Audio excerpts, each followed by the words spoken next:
Hello guys, स्वागत है आप सभी का आज के इस वीडियो सेशन में। बच्चों, आज की क्लास में हम लघुत्तम समापवर्त और महत्तम समापवर्तक के बारे में पढ़ेंगे। तो हम पहले देखेंगे कि इसका मतलब क्या होता है। लघुत्तम समापवर्त, जिसको शॉर्ट फॉर्म में लासा और इंग्लिश में बोलते हैं लोएस्ट कॉमन मल्टीपल, और महत्तम समापवर्तक, जिसको शॉर्ट फॉर्म में मासा या बोलते हैं हाईएस्ट कॉमन फैक्टर। तो देखिए, इनमें मल्टीपल होता है, फैक्टर, ये अपवर्त्य है, ये अपवर्तक है। फिर समापवर्त्य और समापवर्तक। तो हम वन बाय वन करके इनको समझेंगे कि इसका मतलब क्या है।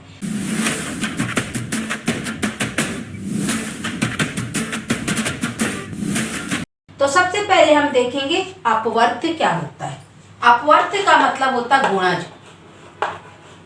गुणज का मतलब इंग्लिश में होता है मल्टीपल,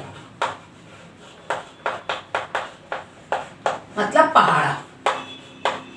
किसी भी संख्या का अपवर्त होता है, जो गुणज होता है, मल्टीपल, वो होते हैं जो पूर्णतः विभक्त होती हैं। जैसे 5 के गुणज, हम बोले 5 के मल्टीपल क्या होंगे? 5 स्वयं, 10, 15, 20, मतलब 5 का पहाड़ा। तो आप देखेंगे जो 5 है, पूरी जो संख्याएं हैं, ये 5 के मल्टीपल से 5 डिवाइड हो जाता है, 10 भी डिवाइड हो जाता है, 15 भी, 20 भी, पूर्णतः इसमें रिमाइंडर नहीं बचता। तो ये हो गया अपवर्त, है ना, मल्टीपल। मतलब इसको जानने के लिए आपको पहाड़ा जानना जरूरी। इसके बाद होता है समापवर्त, मतलब उभयनिष्ठ गुणज।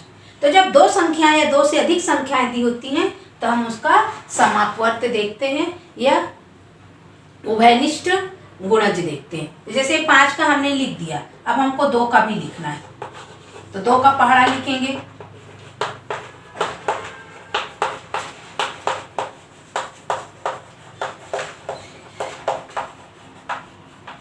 तो आप देखेंगे शुरू में 10, इसके बाद यहाँ भी 10, भी 20, ये 20। फिर जब हम और आगे बढ़ेंगे तो ये 30 पे आ जाएगा, और 10 भी हमारा मतलब 2 जो हमारा आएगा 30 पे जरूर ये हमारा होगा, क्योंकि 30 जो है 2 से डिवाइड हो जाता है और ये भी हो जाता है, तो आगे हमारा 30 आएगा। तो इस तरीके से ये जो मल्टीपल, मतलब हमारे कॉमन मल्टीपल होंगे, या जिसको हम बोलते हैं उभयनिष्ठ गुणज, तो ये होंगे। अब हमको देखना लघुत्तम समापवर्त, मतलब लोएस्ट कॉमन मल्टीपल ना। लोएस्ट, एलसीएम का मतलब होता है लोएस्ट कॉमन मल्टीपल। तो इनमें लोएस्ट कॉमन मल्टीपल कौन है? 5 और 2, या 2 और 5 का 10। तो हमारा आंसर क्या आएगा? 10। तो हमको पहले मल्टीपल देखना है, फिर कॉमन मल्टीपल देखना है, फिर लोएस्ट कॉमन मल्टीपल, तो हमारा बन जाता लासा। चलिए अब हम समझते हैं महत्तम समापवर्तक क्या होता है। महत्तम समापवर्तक का मतलब होता है मासा। अब हम अपवर्तक देखेंगे। अपवर्तक का मतलब क्या है? जैसे उसका मतलब गुणज था, तो इसका मतलब होता है गुणनखंड, और इंग्लिश में फैक्टर।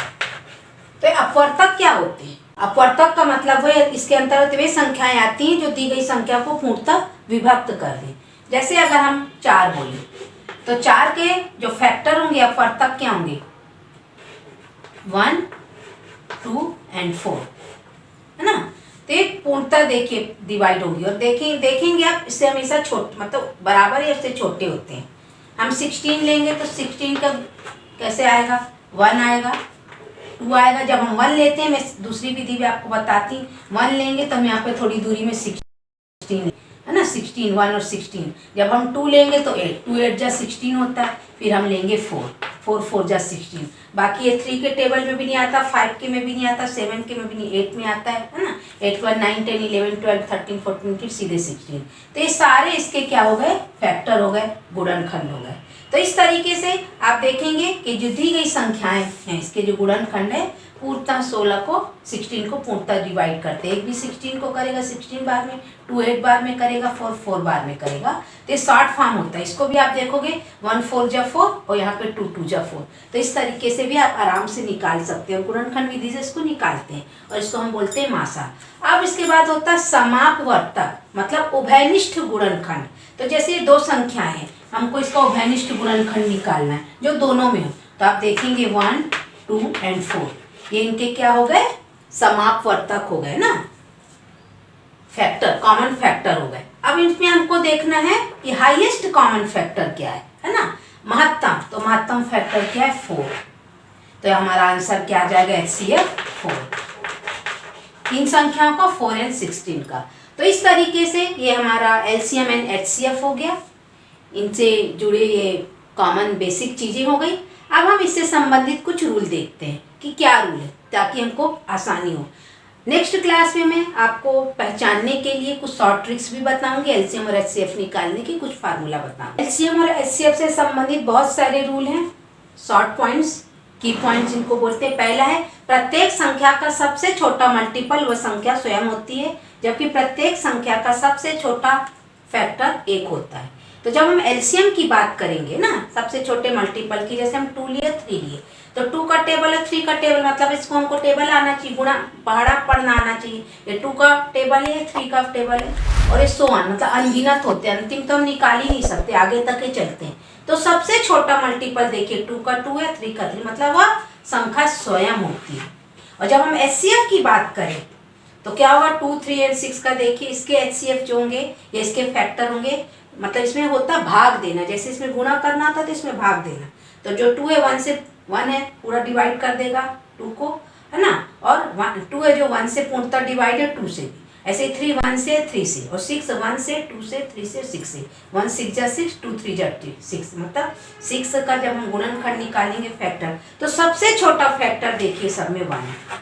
तो यही बोला जा रहा है कि प्रत्येक संख्या का सबसे छोटा जो फैक्टर होता है 1 होता है, और प्रत्येक संख्या का सबसे छोटा मल्टीपल व नंबर स्वयं होता है। ये पहला रूल था। नेक्स्ट रूल है प्रत्येक संख्या के अनगिनत गुणज, मतलब इनफाइनाइट मल्टीपल होते हैं, जबकि उस संख्या का जो फैक्टर होते हैं निश्चित होते हैं। जैसे हम 2 लें तो 2 का जब हम मल्टीपल देखेंगे तो अनगिनत 2 4 6 इनफाइनाइट ना, पूरा 2 का टेबल। लेकिन जब हम उसके फैक्टर देखेंगे 2 का तो 1 एंड 2 होगा। हमने नया एग्जाम्पल लिया 8, 1 2 4 एंड 8 इसके फैक्टर, तो देखिए 4 होते हैं, फिक्स हैं। तो ये वही बोल रहे हैं कि फैक्टर निश्चित होते हैं, जबकि मल्टीपल इनफाइनाइट होते हैं। नेक्स्ट रूल है शून्य जो 0 होता है उसका मल्टीपल केवल 0 होता है। नेक्स्ट रूल है 1 का फैक्टर केवल 1 होता है, 1 का मल्टीपल इनफाइनाइट होगा, 1 का टेबल हम पढ़ सकते हैं। नेक्स्ट रूल है अभाज्य संख्याओं के फैक्टर 1 एवं वह संख्या स्वयं होती है। जैसे 11 हमारी अभाज्य संख्या है, तो ये 1 एंड 11, इसका फैक्टर क्या होगा 1 एंड 11, लेकिन हम इसका मल्टीपल आराम से लिख सकते हैं, वो भी इनफाइनाइट होंगे। नेक्स्ट रूल 2 या 2 से अधिक संख्याओं का जो एलसीएम होता है उन संख्याओं से छोटा नहीं होता है, जबकि एचसीएफ है जो हाईएस्ट कॉमन फैक्टर होता है उन संख्याओं से बड़ा नहीं होता है। अब इसको कैसे क्लियर करेंगे, जैसे मैं 2 और 3 लेंगे ना, तो हम इनका एलसीएम भी निकालेंगे, एचसीएफ भी। पहले हम एलसीएम निकालेंगे, हम पहाड़ा पढ़ेंगे, इनके मल्टीपल निकालेंगे, उसके बाद कॉमन मल्टीपल देखेंगे तो 6 एंड 12, और आगे हम पहाड़ा पढ़ेंगे तो और आएंगे, है ना। इनके 6 और 12 मान लीजिए 2 ही हम एक बार ले रहे हैं कॉमन मल्टीपल। फिर हम एलसीएम लेंगे तो लोएस्ट कॉमन मल्टीपल आएगा 6 हमारा आंसर हो गया एलसीएम 2 और 3 का। तो 6 है जो 2 और 3 से बड़ा है, कभी छोटा नहीं होगा। तो आप हमेशा याद रखिएगा एलसीएम दी गई संख्याओं से कभी छोटे नहीं होते। और जब हम एचसीएफ की बात करेंगे तो देखिए एचसीएफ क्या होते हैं, बड़े नहीं होते, मतलब वो छोटे होते हैं। 2 और 3 का एचसीएफ हम देखें, हम इसमें फैक्टर निकालेंगे, कॉमन फैक्टर 1, और चूंकि 1 आया सिर्फ एक ही, और यही हाईएस्ट कॉमन फैक्टर है, तो आप देखेंगे 2 और 3 से छोटा है, बड़ा नहीं है। तो यही रूल कह रहा है कि 2 या 2 से अधिक संख्याओं के एलसीएम उन संख्याओं से छोटे नहीं होते और एचसीएफ उन संख्याओं से बड़े नहीं होते। नेक्स्ट रूल हमारा कहता है 2 संख्याओं का एचसीएफ यदि 1 आए, 1 आए, तो उनका एलसीएम हम आसानी से उन संख्याओं का गुणनफल करके निकाल सकते हैं, उनके गुणनफल के बराबर ही होता है। जैसे हम संख्या लिए 2 एंड 3 का एचसीएफ आया 1, हमारा एचसीएफ कितना आया 1। जब ऐसी संख्या जिनका एचसीएफ 1 आए तो एलसीएम हम 2 क्रॉस 3 करके आराम से निकालेंगे। हम चेक भी कर सकते हैं, इसको भी मैंने पहले बताया भी था।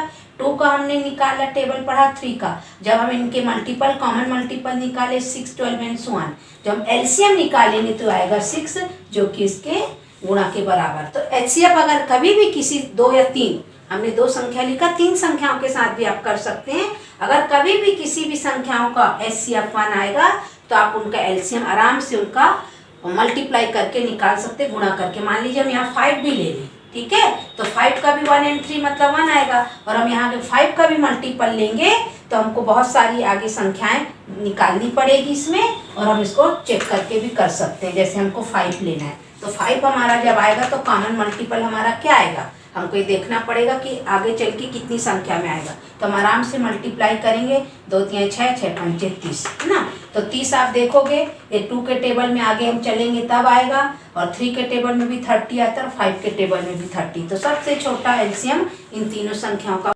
आएगा। तो हम मल्टीप्लाई करके भी निकाल सकते हैं, एक शॉर्ट ट्रिक भी हो सकती है हमारी। अब हम इनके कुछ फार्मूलाज देख लेते हैं कैसे हम एलसीएम और एचसीएफ निकालते हैं। एलसीएम और एचसीएफ ज्ञात करने के फार्मूला, यदि हमारे पास 2 संख्याएं दी हैं तो हम उनके एलसीएम और एचसीएफ में कुछ एक दिया तो हम आराम से निकाल सकते हैं। तो हम इसका फार्मूला होता है LCM cross HCF equal to first number cross second number. अगर इसमें हमारे पास कोई भी 3 राशि दी तो हम चौथी निकाल सकते हैं। मान लो एचसीएफ और फर्स्ट नंबर सेकंड नंबर दिया है तो हम एलसीएम निकाल लेंगे। एलसीएम दिया और ये नंबर दिए तो हम एचसीएफ निकाल लेंगे। अगर एलसीएम और एचसीएफ दिया और कोई एक नंबर दिया तो हम सेकंड निकाल सकते हैं। इस तरीके से हम कर सकते हैं। अगर भिन्न है ना, जो हमारे परिमेय संख्याएं होती हैं, जो फ्रैक्शनल नंबर होते हैं, जैसे बटे के रूप में जो संख्याएं होती हैं, उनका अगर हमको एचसीएफ और एलसीएम निकालना है तो उसका फार्मूला क्या होगा। तो ऐसी संख्याओं को एचसीएफ निकालते हैं तो अंश और हर, हम इसको न्यूमिनेटर बोलते हैं, इसको डिनोमिनेटर, अंश और हर। तो यहाँ पे लिखेंगे एचसीएफ ऑफ न्यूमिनेटर और एलसीएम ऑफ डिनोमिनेटर। एचसीएफ निकाल रहे हैं तो एचसीएफ को ऊपर लेंगे, जब एलसीएम निकालेंगे तो एलसीएम को ऊपर लेंगे ना। अंश और हर तो सेम ही रहेगा, अंश और हर मतलब न्यूमिनेटर और डिनोमिनेटर, न्यूमिनेटर एंड डिनोमिनेटर।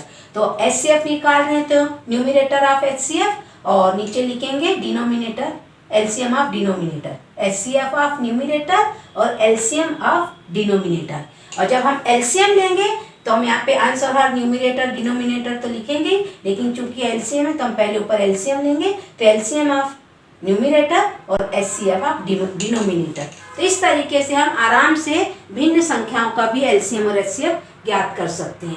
अगली क्लास में मैं आप लोग को कुछ एलसीएम और एचसीएफ निकालने की शॉर्ट ट्रिक्स बताऊंगी कि जब 2 या 2 से अधिक संख्याएं दी रहती हैं, बीच में कोई ऐसी संख्या आ जाए परिमेय संख्या जो हमको शॉर्ट ट्रिक से कॉम्पिटिटिव एग्जाम्स में सॉल्व करना रहता है तो हम कैसे करें। तो जुड़े रहिए मेरे ऑनलाइन क्लास से, मेरे यूट्यूब चैनल से, और इसी तरीके की ज्ञानवर्धक जानकारी प्राप्त करते रहिए। मिलते हैं नेक्स्ट क्लास में, तब तक के लिए बाय बाय।